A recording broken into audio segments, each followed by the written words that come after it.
Bonjour à tous et bienvenue sur ce parcours de formation gratuit consacré à la gestion de projets proposé par Gine Global Expertise. Nous abordons la leçon numéro 2 du chapitre 1 dans laquelle nous allons parler des caractéristiques intrinsèques d'un projet, mais également la différence entre un projet, une opération, un programme et un portefeuille.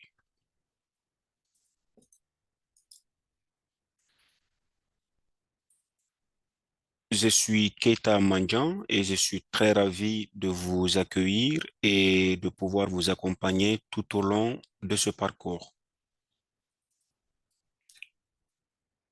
Parlant des caractéristiques intrinsèques d'un projet, nous allons faire allusion aux signes principaux de tout projet. Autrement dit, les 4 principaux signes distinctifs d'un projet. Alors, donc, la première caractéristique d'un projet, c'est sa nouveauté. Autrement dit, un projet est toujours nouveau par rapport à ses objectifs et par rapport à ses exigences.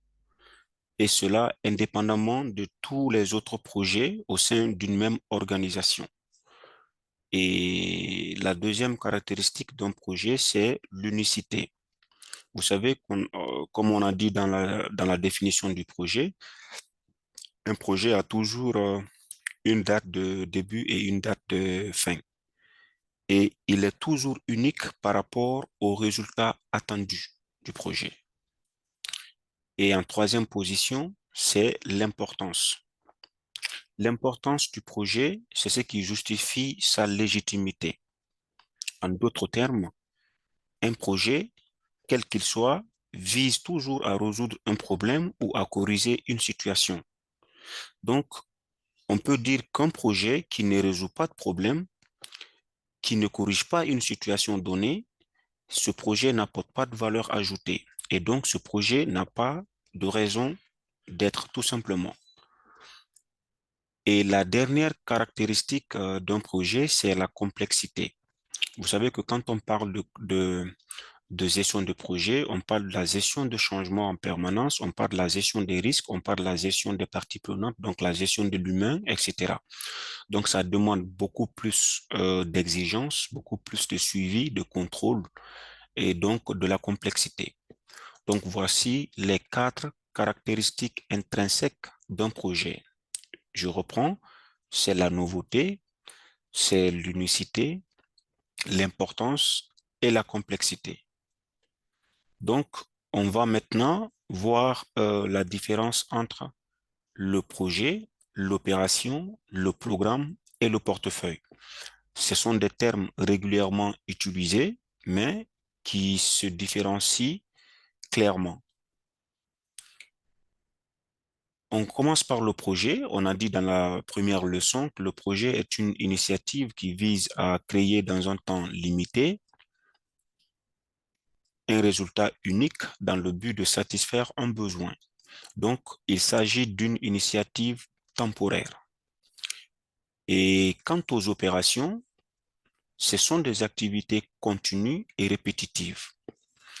Autrement dit, les opérations se différencient de projets par par leur caractère continu et répétitif. Donc, ce sont des tâches quotidiennes que vous effectuez régulièrement et quotidiennement dans le cadre de vos différents services. Donc, c'est différent de projets qui a une date de début et une date de fin et qu'on ne répète pas les mêmes choses tous les jours de façon quotidienne. Le programme, quant à lui, est un regroupement de projets en un lot dans le but de faciliter leur coordination. Ce terme est beaucoup plus répandu dans le domaine public, au niveau étatique, ou bien au sein des organisations de grande taille qui ont en même temps plusieurs projets en cours d'exécution. Donc, pour faciliter la coordination de ces nombreux projets, on peut décider de les regrouper en programmes et piloté par un directeur de programme ou un chef de programme selon la configuration de votre organisation. Et enfin, le portefeuille est un regroupement de programmes dans le même but de faciliter leur coordination. Vous avez des organisations qui décident de regrouper l'ensemble des projets au sein d'un seul portefeuille unique qu'on appelle portefeuille de l'organisation, donc qui est dirigé par un bureau de gestion de projet qu'on appelle PMO, donc Project Management Office.